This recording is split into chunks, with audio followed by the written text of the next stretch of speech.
Well, it's been 8 days since the election was held, and across the country, dazed college students are finally emerging from their safe zones into the glare of daylight with bullhorns and signs in their hands. At least 80 colleges are now staging anti-Trump protests or walkouts. One of them is at Rutgers, that's the State University of New Jersey. And joining us now, one of the protesters, organizers, Rutgers students, Alex Eumatsu. Alex, it's great to see you tonight.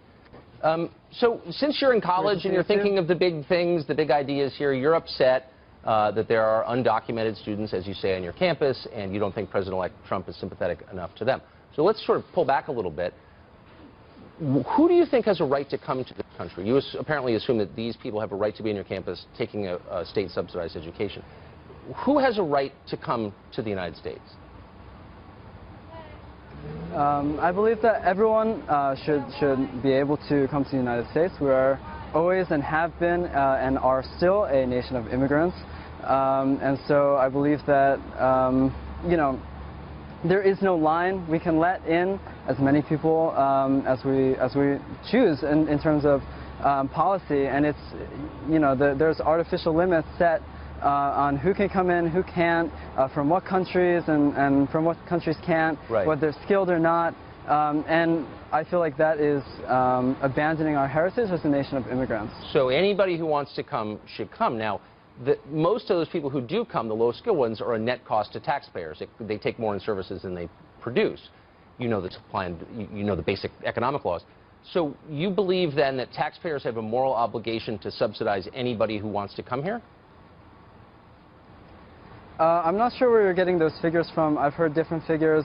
Okay. I've heard studies that say that undocumented immigrants actually provide a net benefit to the economy. Okay. And a lot of these studies that claim that undocumented immigrants are a drain or, you know, taking money away from taxpayers or something like that are using kind of biased Well, you heard wrong, because it's not even close between education and infrastructure and health care, food subsidies, housing subsidies. It's literally not even close. Mm-hmm. But the point is, do you consider the effect this has on the rest of the population? You say anybody around the world has a right to come here. You learned that in school and you believe it uncritically.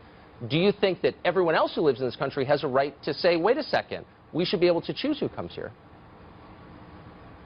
So we shouldn't forget that we're talking about a president-elect right, that has pledged to deport 11 million people from this country.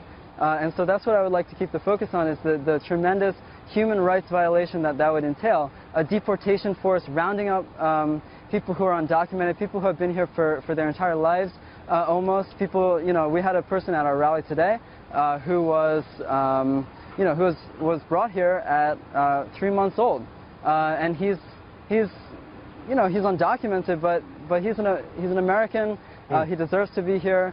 And you know, I get it. No, I've heard it before. Alex, do you think people have a right to lock their doors? Or do you think they have an obligation to let anyone in who chooses to come? Well, you're saying that the United States has no right to prevent people who want to come here from coming here. And I'm just asking you, does the same apply to us as individuals? Do you have a right to keep people out who want to share your apartment with you? I think that's not really a direct analogy. That obviously a nation state, a sovereign nation state, is very different from an individual. Well, it belongs to its citizens, so they should be able to decide who comes in or out. Wouldn't you agree? Doesn't the country belong to its citizens? I think that there are certain things. I think you need to think like this through, Alex. Slavery was a democratic. Right. Okay. Throw the slavery thing in there. Was a democratic. Let me just ask you this. I know that you're a liberal, a radical, lefty. I wonder if it ever occurs to you that you're maybe doing the bidding of business when you advocate for low-skilled workers to come here. Why do you think people support a lot of low-skilled labor in this country? Because it lowers wages. It lowers their labor costs. It makes them more money. Do you realize that you're part of that? So the Cosecha movement, which I'm a part of, is a movement fighting for permanent protection, dignity, and respect for all immigrants in the United States. It would be absurd to suggest that we're pro-corporate or we're somehow helping corporations when our strategy is a massive boycott of key industries, as well as a general strike led by undocumented immigrants, just, you know, regular immigrants and also allies. Well, then it may surprise you to know that they're fully on your side with bringing the low-wage labor thing, because it benefits them too. So think about that overnight, Alex. It's great to see you. Thanks a lot for coming on. is permanent protection, dignity, and respect. Right. Thank you. I'm for that too. Thanks. Why don't you wake up and smell what you shoveling?